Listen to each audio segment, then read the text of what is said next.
তাহলে হচ্ছে আমরা আজকে মূলত কি ক্লাস ছিল? Basic class. বেসিক ক্লাসে এই যে এখন আমরা 15 মিনিট 20 মিনিট অথবা 30 মিনিট যেগুলো শিখলাম এগুলো কি প্রোগ্রাম। তাহলে আমরা একটা প্রোগ্রাম মানে প্রোগ্রামে বিষয় কত পাবে? প্রথম কি দ্বারা বানাবো?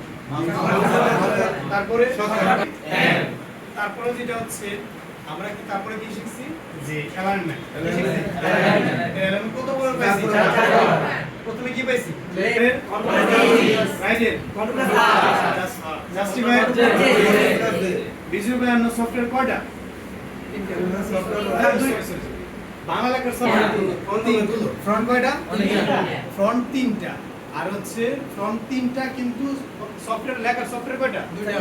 দুইটা, একটা বিজয় আর একটা যদি ক্রস দিয়ে কাটা থাকে জাস্ট সার্চে গিয়ে বিআই লিখলে চলে আসবে, অথবা যদি এই সার্চে গিয়ে না আসে বুঝতে হবে এর দিয়ে কাটা, তাহলে আমরা এর থেকে নিয়ে আসতে হবে। তারপরে যদি সার্চ বার না থাকে তাহলে আমরা কই যাব? উইন্ডোজে কোন পেজগুলো আগে টাইপ করবেন কোনগুলো করবেন, বুঝতে পারছেন? জাস্ট 5 মিনিটের ভিতরে শেষ করে দেবেন, ঠিক আছে? তারপরে যারা ইচ্ছা নামাজের একটু করে নামাজ হবে, নামাজ হলে জাস্ট নামাজ টাইমে এইখানে নতুন